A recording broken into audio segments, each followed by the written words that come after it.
আসসালামু আলাইকুম everyone, welcome to my channel. কেমন আছেন আপনারা? আশা করি ভালো আছেন। আমিও আল্লাহর রহমতে খুবই ভালো আছি। কেমনটা লাগে বলেন তো? এত গরমে বাইরে বের হতেই তো ইচ্ছা করে না, কিন্তু সাহেব তো সেটা শুনতে রাজি না। শুক্রবার বাসায় থাকলে সে আমাকে টেনে টেনে বাইরে বের করে নিয়ে যায়। আজকেও তার ব্যতিক্রম হয়নি। এত গরম বাহিরে আমার ইচ্ছাই করে না বাইরে বের হতে। আমাকে যখন বের করেছে তাহলে কি তাকে এমনিতে ছাড়া যায় বলেন? তাই তো চলে আসলাম একটা পর্দার দোকানে বাসার জন্য কিছু পর্দা কিনবো। বেশ কয়েকদিন থেকে ভেবেছি, কিন্তু আসবো আসবো করে আসা হচ্ছিল না। ওই যে বললাম গরম, এই গরমে অনেক দরকার ছাড়া আমার বাইরে বের হতেই ভালো লাগে না। দোকানে যাওয়ার পরপরই দেখেন এই পর্দাগুলো আমার কাছে কিন্তু বেশ ভালো লেগেছে। তাই তো এত পর্দার মাঝে আমি ওগুলাকে পছন্দ করে ওখান থেকে কয়েক পিস নিয়ে নিলাম। এরপর আমরা চলে গেলাম আমাদের পছন্দের একটা রেস্টুরেন্টে।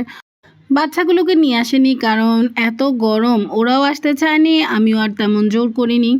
মেয়েটা এখন লেখাপড়া নিয়ে এতটাই ব্যস্ত যে এখন আর আগের মতো একটু সময় করে যে সবাই মিলে বের হবো ওটা আর করতেই পারি না।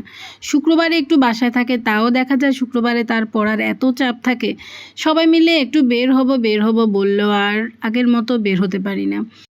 কথা বলতে বলতে আমরা দুজনে মিলে রেস্টুরেন্টের দোতলায় চলে এসেছি। এইবার আসার পর দেখলাম সব কিছু ডেকোরেশন একদম অন্যরকম করে ফেলেছে। ভীষণ ভালো লেগেছে, কিন্তু লাইটিং কম দেখে সব কিছু আপনাদের সাথে ভালো করে বুঝাতে পারছিলাম না।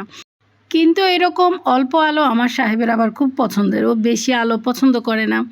আর এই তো মেনু কার্ডটা দিয়ে যাওয়ার পর সাহেব আমার দিকে সরাসরি দিয়ে বলল, তুমি কি খাবে বলো। প্রচুর গরম লাগছিল আমার কাছে, ভেবেই পাচ্ছিলাম না যে কি খাওয়া যায়। এদিকে বাচ্চাগুলোকেও অনেক মিস করছিলাম। যাক, তারপরও দুজনের পছন্দ মতো কিছু খাবার অর্ডার দিয়ে দিলাম। এরপর কি আর করব, খাবারের অপেক্ষায় থাকতে থাকতে দুজনে মিলে বোর হচ্ছিলাম। তাই তো সময় কাটানোর জন্য দুজনে একটু ছবি তুলে নিলাম, তারপরে কিছু স্ন্যাপ নিয়ে নিলাম। এতক্ষণ আমি বাচ্চাদেরকে মিস করছিলাম, এখন সাহেব বলল যে বাচ্চাগুলোকে আসলেও অনেক মিস করছি।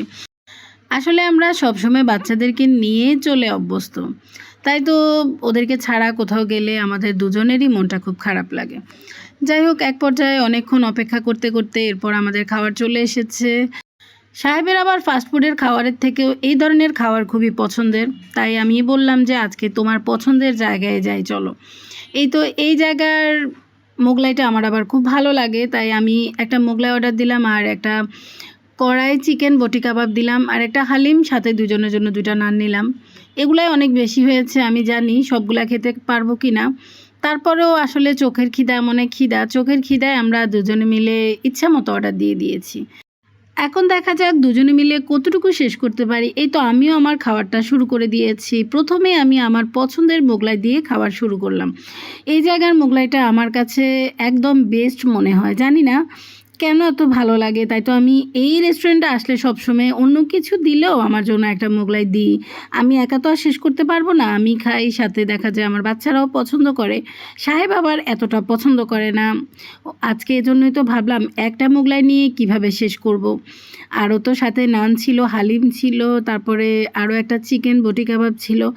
এই রেস্টুরেন্টের খাবারের মান কিন্তু অনেক ভালো। মাঝে মাঝে চেষ্টা করি দুজনে মিলে একান্তে নিজেদের মতো করেই সময় কাটাতে, কিন্তু চাইলেই তো সবসময় সম্ভব হয় না। ব্যস্তময় জীবনে আমরা সবাই যে যার মতো ব্যস্ত।